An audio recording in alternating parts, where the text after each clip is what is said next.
நோவாவின் கீழ்ப்படிதல். நீ கொப்பேர் மரத்தால் உனக்கு ஒரு பேழையை உண்டாக்கு. அந்த பேழையிலே அறைகளை உண்டு பண்ணி அதை உள்ளும் புறமுமாக கீழ்ப்பூசு. ஆதியாகமம் 6:14. நோவாவை ஒரு பேழை செய்யுமாறு கர்த்தர் சொன்னபோது அந்த பேழையின் எல்லா விபரங்களையும் திட்டமும் தெளிவுமாய் கொடுத்தார். நீளம், அகலம், உயரம் எப்படி இருக்க வேண்டும் என்பதையும், எத்தனை தட்டுகள் இருக்க வேண்டும் என்பதையும், ஒரே ஒரு வாசலும் ஒரே ஒரு ஜன்னலும் தான் இருக்க வேண்டும் என்பதையும் தெரிவித்ததுடன் அளவுகளையும் தெரிவித்தார். நோவாவும் தேவன் கட்டளையிட்டபடியெல்லாம் அதை செய்து முடித்தார். ஆதியாகமம் 6:22. கர்த்தர் மனுஷனிடத்தில் எதிர்பார்ப்பது கீழ்ப்படிதலே. கர்த்தர் எதை சொன்னாலும் எந்த கேள்வியும் கேட்காமல் உடனே அதற்கு கீழ்ப்படிய வேண்டும். நோவா கர்த்தர் சொன்னபடியெல்லாம் செய்ததினால் கர்த்தர் அந்த பேழைக்குள் நோவாவையும் அவன் குடும்பத்தாரையும் பிரவேசிக்க செய்து பாதுகாத்தார்.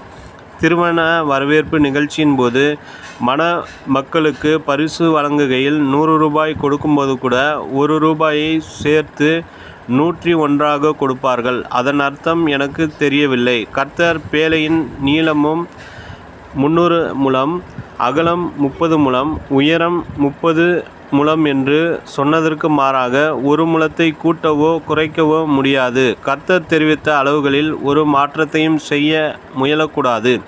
வேதம் சொல்லுகிறது, கவலைப்படுகிறதினாலே உங்களில் எவன் தன் சரீர அளவோடு 1 முழத்தை கூட்டுவான்? மத்தேயு 6:27. கர்த்தர் எந்த அளவிலே உங்களை வைத்திருக்கிறாரோ அந்த அளவிலே ஒன்றையும் கூட்டாமல் நிலைத்திருக்க வேண்டியது உங்களுடைய கடமை. கர்த்தர் மோசேக்கு ஆசரிப்பு கூடாரத்தை கட்டும்படி சொன்னபோது எல்லா அளவு முறைகளையும் திட்டமும் தெளிவுமாய் கொடுத்து விட்டார். மோசே அதில் ஒன்றையும் கூட்டவும் இல்லை, குறைக்கவும் இல்லை. கர்த்தருடைய வார்த்தைக்கு கீழ்ப்படிந்து ஆசரிப்பு கூடாரத்தை கட்டிய போது கர்த்தருடைய மகிமை வாசஸ்தலத்தை மூடியது. யாத்ராகமம் 40:34-35.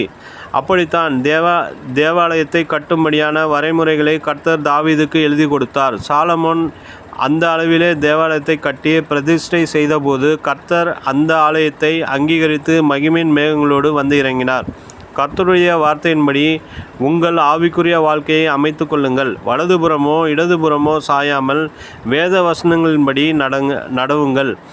அவருடைய கட்டளைகளோ உபதேசங்களோ எதுவாக இருந்தாலும் அவற்றுக்கு 100க்கு 100 கீழ்ப்படியும் போது பரலோகம் உங்களை அங்கீகரிக்கும்.